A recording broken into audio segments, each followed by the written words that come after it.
자, 반갑습니다. 배종찬 교수의 맛있는 돈 이야기의 배종찬입니다. 반갑습니다.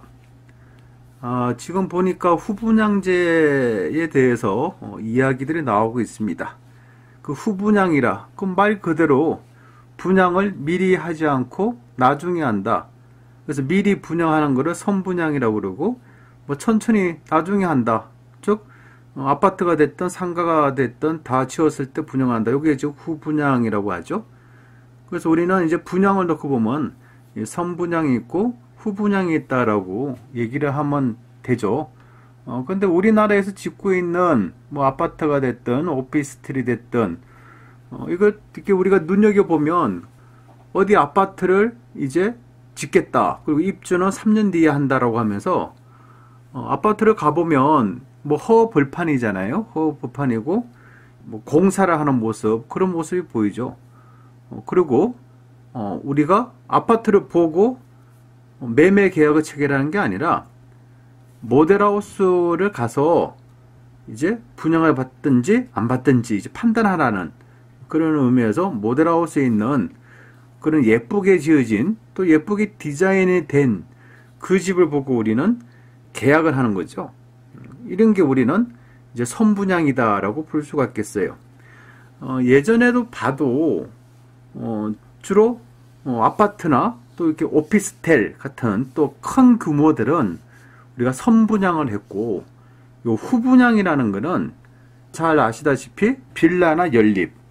이 빌라와 연립은 물론 서울에 있는 핵심 지역, 그런 지역은 빼고는 빌라나 연립이 수도권이나 또 지방 대도시에서는 이렇게 인기가 많지는 않잖아요.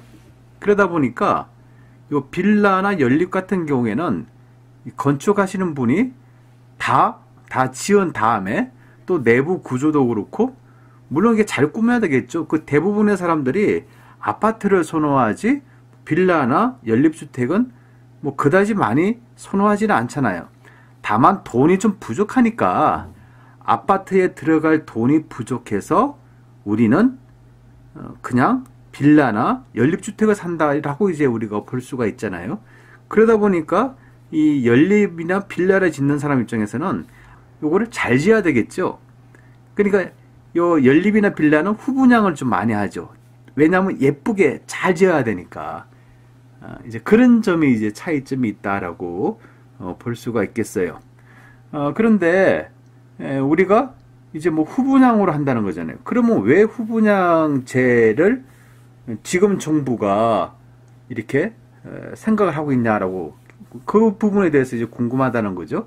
그래서 이 선분양을 한다는 거는 장점은 일단은 미리 아파트가 짓기 전에부터 분양을 하니까 이 아파트가 잘 지어졌는지 아니면 못 지어졌는지 우리는 알 수가 없잖아요. 미리 분양을 하는 거니까. 그래서 부실 시공의 위험이 있다는 거고요. 또 아파트를 계약하고 나서, 요 분양권을 계약하고 나서 2, 3년 정도 지난 뒤에 우리가 완공이 된 후에 잔금을 납부하잖아요. 그러니까 우리는 중간중간에 우리 분양권을 분양받은 사람, 또 분양을 받은 사람이 계약금도 납부하고 중도금도 납부한다는 거죠. 이 중간중간에. 그래서 내가 중도금을 납부할 돈이 없어. 그럴 경우에는 분양받은 사람이 중도금 대출을 이용해가지고 아파트가 다 짓기도 전에 내가 미리 계약했다고 그 공사대금을 어떻게 보면 아파트 분양받은 사람이 공사대금을 대신 납부하는 거잖아요. 그러다 보니까 중도금이 없다면 중도금에 대해서 은행 이자를 이제 분양받은 사람이 납부하는 거죠. 이런 부분이 이제 이 선분양에 있어서 단점이라고 볼 수 있고요. 물론 선분양이 단점만 있는 건 아니죠. 또 장점도 있죠. 이 장점은 뭐냐면 처음에 분양가가 예를 들어서 5억이라 한다면, 그런데 1년 지나고 건설 원재료 가격이 상승했어. 철근 가격이나 구리 가격, 이런 가격이 급등을 했다 하더라도 이 기존에 처음부터 계약한 그 분양 가격이 원자재 가격이 상승한다 하더라도 변동사항이 없겠죠.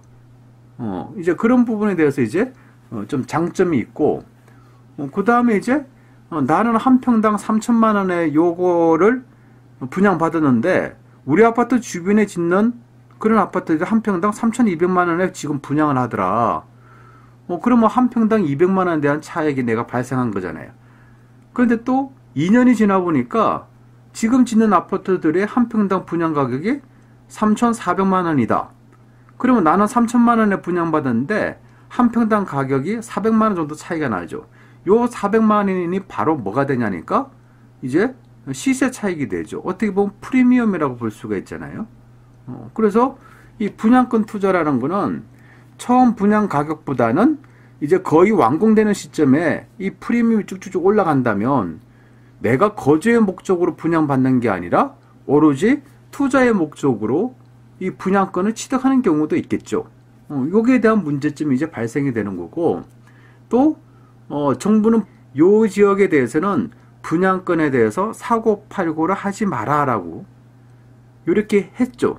그런데 그냥 불법을 해가지고 전매 금지인데도 불법으로 전매를 하는 그런 경우들이 이제 발생하는 거죠. 그리고 지금 뭐 언론에서도 말이 나오잖아요. 미성년자가 예를 들어서 한 10억짜리 아파트를 분양받았다. 이게 가능한 일이냐. 그래서 이런 얘기들이 좀 많이 나오고 있죠. 그래서 정부 입장에서는 이를 어떻게 하겠다? 이제 후분양제로 이제 하겠다는 거예요. 그럼 후분양제는 뭐냐면 말 그대로 이제 주택 공정이 80% 정도 되면 이러한 불합리점이 있기 때문에 이제 후분양으로 이제 하겠다는 거죠. 그럼 정부는 어떻게 이거를 하겠냐라는 거죠. 그래서 첫 번째로 보면 한국토지주택공사는 기본적으로 후분양제를 하고, 두 번째로 보면 민간 같은 경우에는 자발적으로 후분양제를 촉진한다. 요거에서 인센티브를 주겠다는 거죠. 그래서 후분양제를 하는 건설회사한테는 공공택지에 대한 분양 우선권을 주겠다. 그리고 PF 대출의 보증한대를 높여주겠다. 그리고 주택도시기금에서 저리의 자금을 지원하겠다는 거예요. 그래서 이런 인센티브를 줄 테니까 민간 건설 업체도 후분양으로 해라라는 얘기겠죠. 그리고 세 번째로 보면 후분양을 하게 되면 이제 아파트가 다 완공한 후에 분양을 하니까 일시적으로 주택 공급이 줄어들 수도 있죠. 그런 부분이 이제 주택 공급에 대해서 줄어들 가능성이 있기 때문에 정부는 후분양의 기준을 공정 80%인데 처음에는 공정 60%만 지어도 분양을 하게끔 이렇게 한 다음에 천천히 공정률을 80% 될 때로 이제 늘리겠다는 겁니다. 차츰 늘리겠다. 이런 식으로 해서 정부 입장은 후분양을 하겠다라고 해서 아마 다음 달쯤 돼가지고 이렇게 어떻게 하겠다는 진로가 나올 것 같아요. 근데 저희들은 미리 정부 대책이 나오기 전에 미리 우리는 예상을 할 수 있다는 거예요. 그러면 이렇게 후분양제로 바뀌게 되면 부동산 시장, 즉 여러분이 가지고 있는 아파트 가격은 어떻게 될 것인가? 뭐 이것 또한 궁금하시잖아요. 그러면 거기에 대해서 이제 한번 우리가 알아보기로 하죠. 그러면 이걸 알아보기 이전에 이제 후분양제에 대한 단점만 알면 여기에 대한 결과, 즉 답을 우리가 예측할 수가 있어요. 그 후분양으로 하면 참 좋긴 좋아. 아니 집을 다 지은 다음에 분양하는 이게 원칙이 맞잖아요. 다 완공이 된 집을 보고 상태를 보고 우리가 돈을 주고 잔금을 하고 바로 즉시 사는 거. 그게 당연한 건데. 근데 우리나라에서는 왜 선분양을 했냐면 일단은 주택 공급이 과거에는 1980년대는 주택 공급이 너무 없었잖아요.